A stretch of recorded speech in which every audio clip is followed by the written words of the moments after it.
Welcome to the WMN Podcast, a space for women across all generations and every role in the mortgage industry to connect, grow, and get real. Whether you're just starting out or running the show, your voice matters here. We're not here to play small. We're here to make waves together.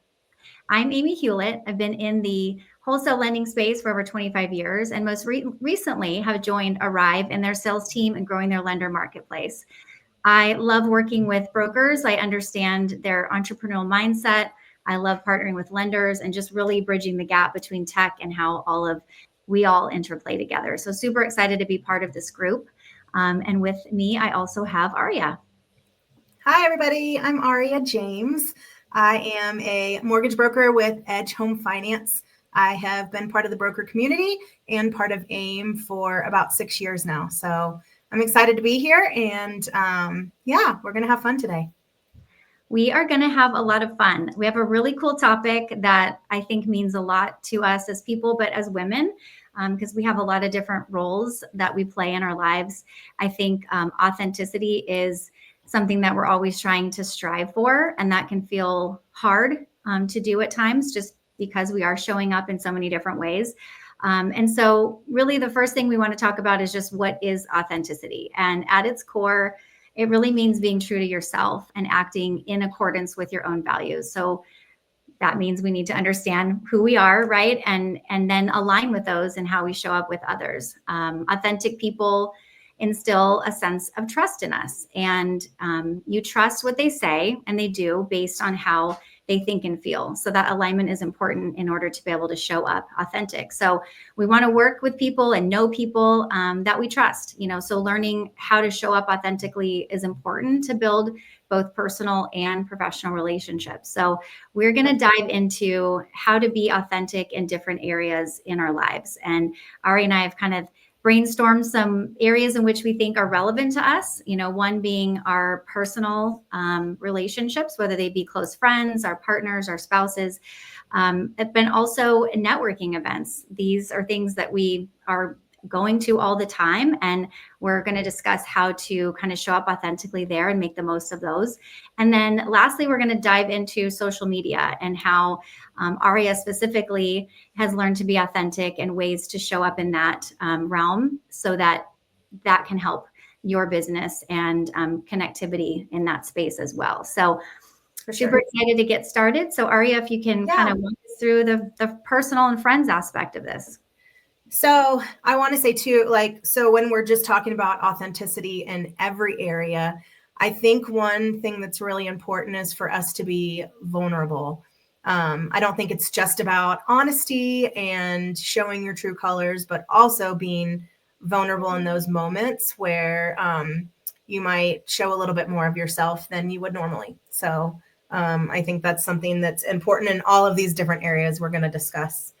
But when it comes to your friends, I mean, you think about when you talk to your friends that you've known your entire life, anytime you see them, you're just not like, how are you today? What's going on? Right. I mean, you're pretty invested in conversation. So I think the most important thing when we're trying to create friendships in our community is to be real and to just not be superficial and try to get down nitty gritty a little bit with people.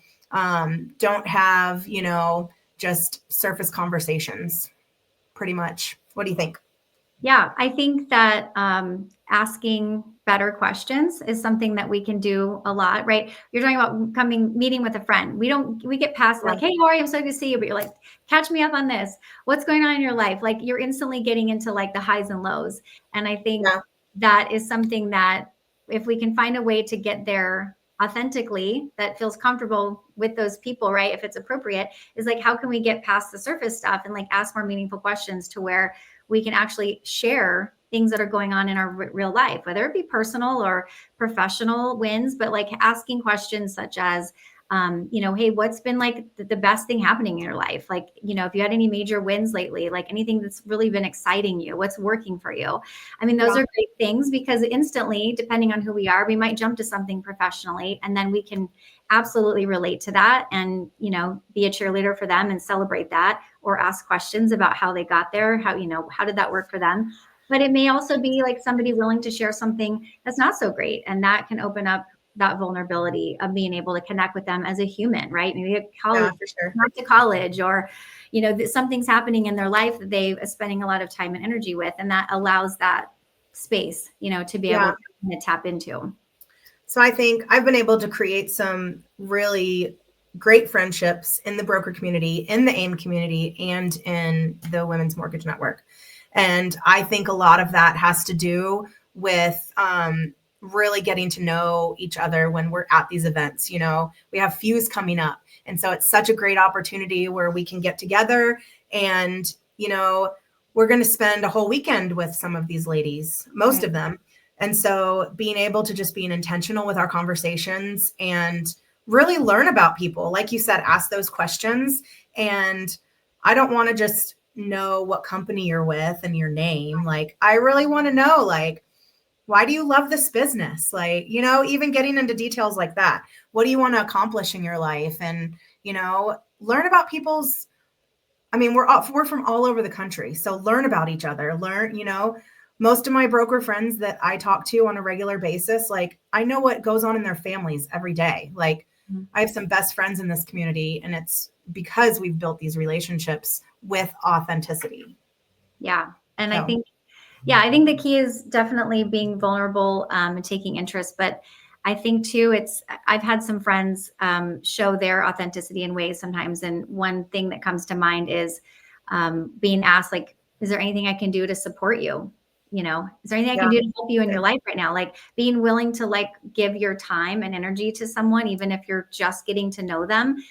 It's so impactful to have someone, especially even maybe a stranger, offer that, right? Like, is there a way that I can help you get there? Can I introduce you to somebody? And we're kind of segmenting into the second part of this, which is like the networking piece. But it's so much what we do, I think, is, talking to new people, and whether that's, referral partners, but a lot of these industry events that we go to. You and I had a good discussion about how we can fall into patterns at these things. And I think all of us as women are all over the place about why we're going to these events. But I think having a clear intention is like, what is our goal, is super important. So maybe you can kind of. So I know we talked about this when we were getting ready for this podcast, but so I'm pretty outgoing. I don't care to talk to anybody. Like, I will just talk to anyone in the room, introduce myself. But networking events, especially in my home, like where I live, make me so freaking anxious. Like, if I'm going by myself, like, I don't know why, I am terrified. I think that's why most of them have alcohol involved, probably. But it just like, so I started about a year ago. When I go to these events by myself, I just make it a point to meet a couple people, not the whole room. Like, I want to leave with 2 authentic relationships that I didn't have before. And since I've started sticking to that motto when I'm going in, it seems to help me a lot. So, and then I kind of just like, when I walk in the room, usually, like, pretty quickly who you're going to vibe with. So that's how I go about my networking. Because I think, if you went to every networking event and had 2 solid new relationships that you built, like, over time, that's going to grow, and you don't have to meet the whole room. It doesn't have to happen. So I think I've taken that literally to where it just makes me feel a lot better. Yeah. And I think I can really relate to the anxiety of going into these events alone. I've had the comfort of kind of going in with this group, whether it was a company I was with, right? There's a pack of us. And I think that feels safe in these things. And I always am so impressed by some of these women who, just fly out on their own, and they're just ready to put themselves out there and get what they need from the event. And they're probably mostly looking to make that connection, with a few people, and obviously see some friends they haven't seen in a long time. But I think there's so many of us that we know we gravitate towards the same people, and that's wonderful. Sometimes, trying to force meet people at a table and introductions. That's fine. That it gets us going, but it's harder to do sometimes in that big room, right? Where you're like, sure. okay, who do I go and talk to? And I think just recognizing that a lot of us are probably all there with the same intention and the same openness. Yeah. So that's vulnerable in itself is like, hey, I'm here. And I think being able to say, hey, come on over here. I don't think I've met you yet, and being able to spend some time with them. I did over the buffet line at a recent event, and we were just chatting, the whole way. But it was just an opportunity, to connect again, to try to be silly, not spilling our food all over the place. But I had a recent experience too, where there's a lot going on in these events, and you have, sometimes dozens of people walking by you. You're like, have I seen everybody yet? Who's that person? I might recognize them.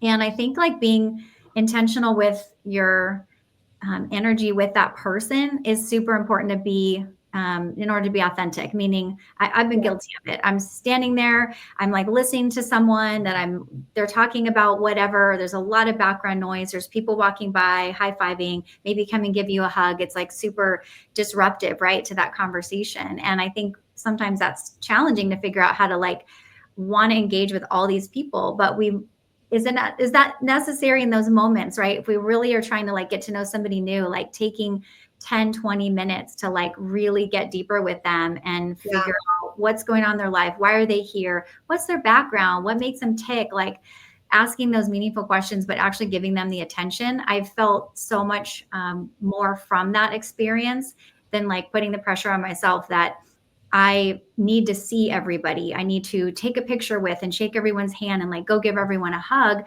Sure, maybe I'm not gonna be able to do that every time because I was more intentional with my time, getting to know a few people and making those connections to where you have that deeper relationship later. Right. Now you're like, I actually know that. I know that woman, like she's funny, or she's this, she's got some cool, things that she's into, hobbies or whatever. And now I can really relate to her.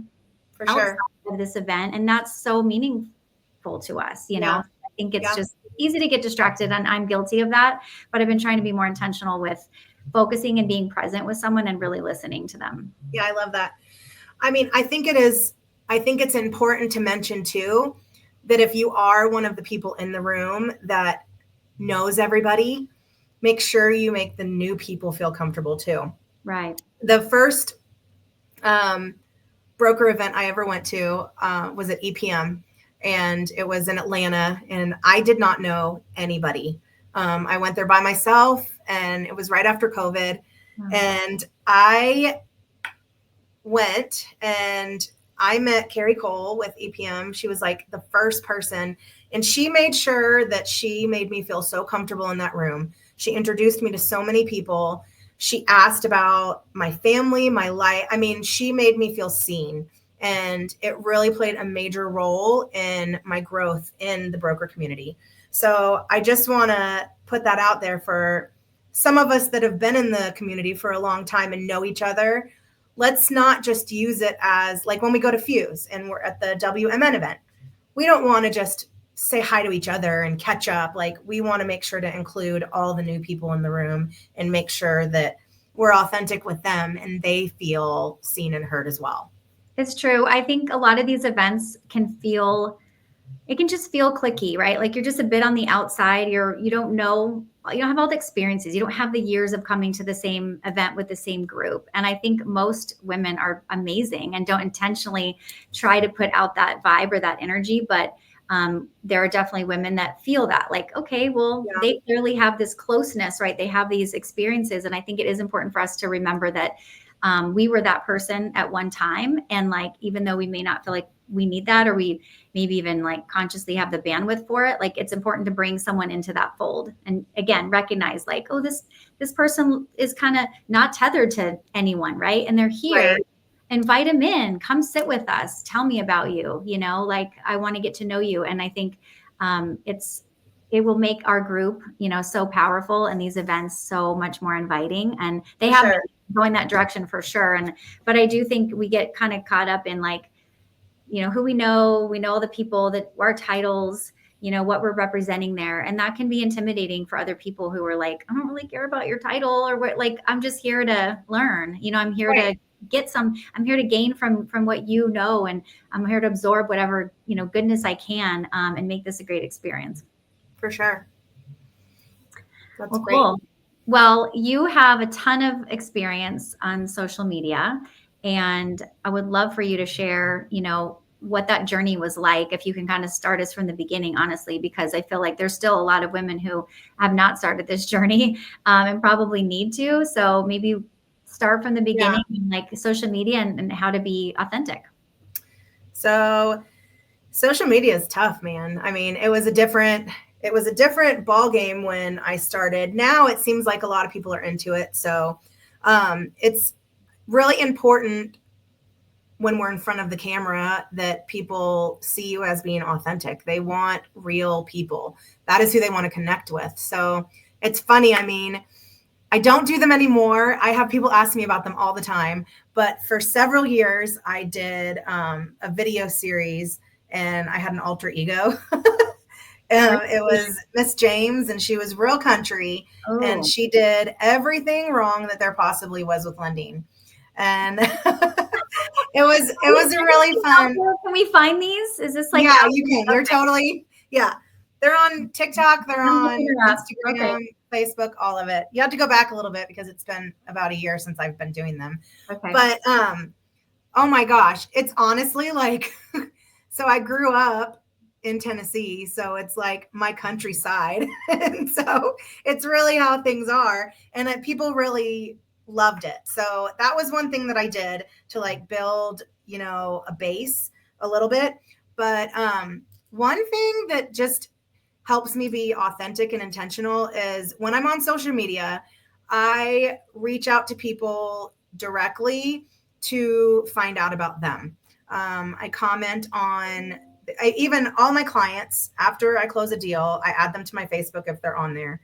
And I keep connected by commenting on all the things they have going on: graduations, weddings, birthdays. I just really try to stay intentional with that and not just throwing business stuff at them. So I think that's really important when you see them for who they are and you appreciate all of their comings and goings that they have. I think a lot of people see that.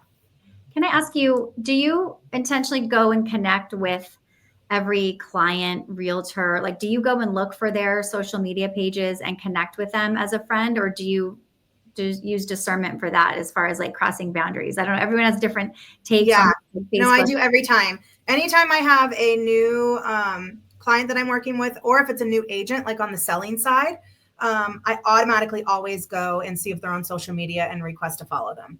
That's like, especially when I get a contract, that's like the first thing I do. And then when they accept my request, I usually introduce myself, and I'm like, hey, we just got a deal together. I'm excited to work with you, blah, blah, blah. But then, I mean, little by little, I start, I was in network marketing for several years, and I worked with a makeup company, and they really teach like the big things about social media marketing are posting 3 times a day at least. And only one should be about your business. One should be about your lifestyle. One should be about something you care about. So I've really stuck to those 3 things to show how authentic you are.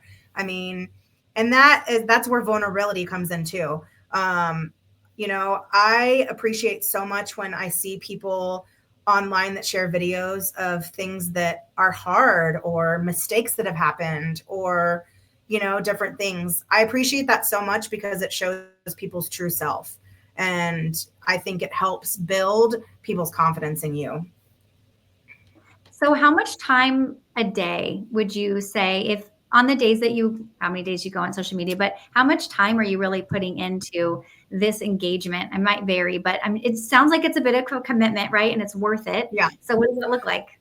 Are you talking about engagement or scrolling? Because let's do it pure engagement, right? Because otherwise we're not really going to feel how much time we spend on that. So I usually spend about an hour in the morning. That's part of my schedule. I give myself that much time to do it on every outlet. So I've really stopped using TikTok so much because I just get caught up.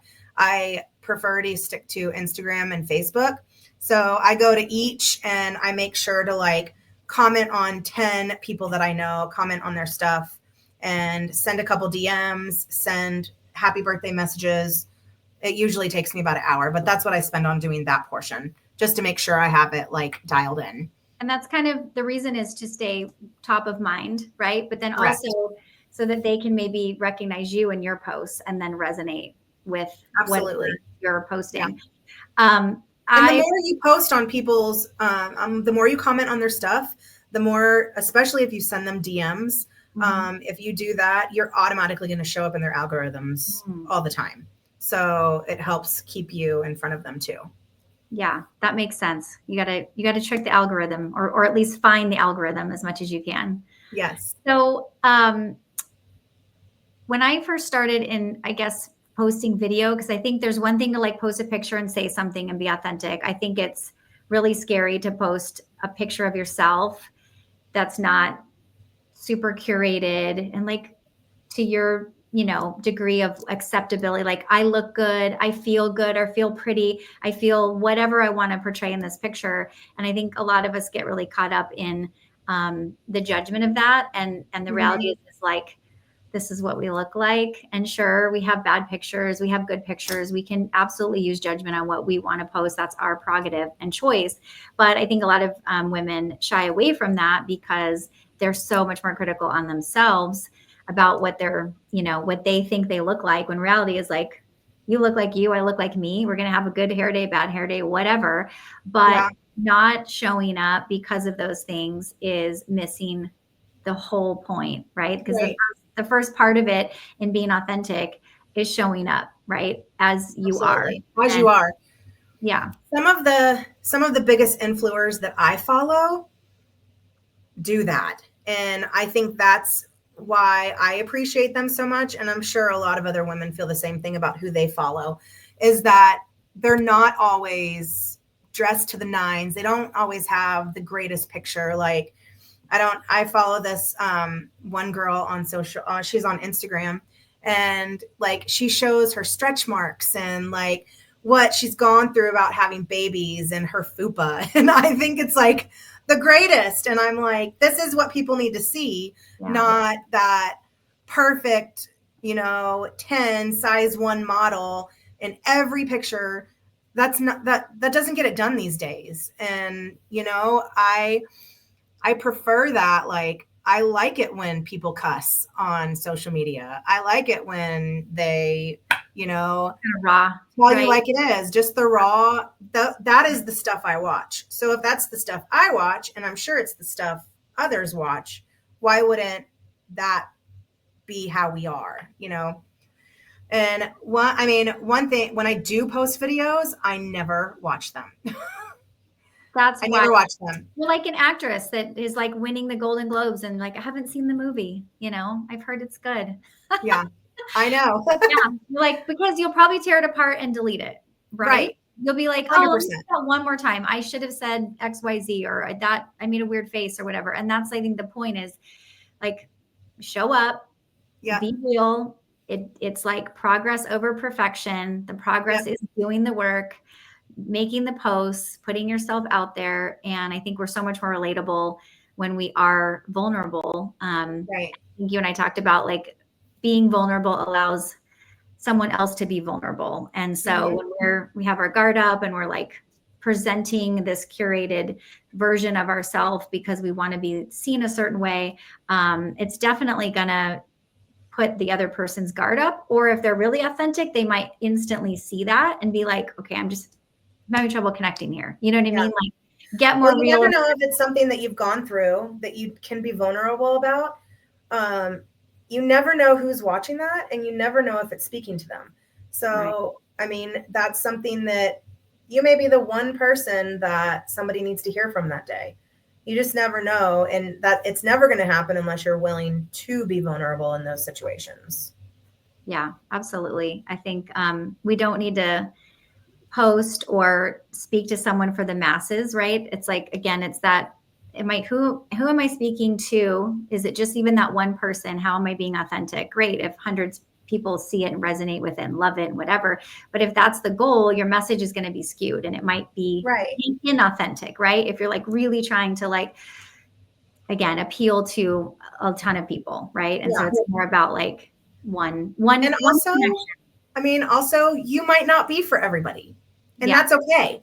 Like, not everybody is, but there are people out there that are meant to see what you have to offer, and you don't got to be for everybody. Not everybody has to like you. I mean, well, you bring up a good point, because I think being authentic truly means that not everyone will like you, for sure, and you have to be okay with that, right? Like, or not everybody will follow you. I mean, that too. Yeah, I mean, absolutely. So I love Jesus, and I cuss a lot, and I drink, and my mom's friends don't follow me online because they don't like to see my stuff.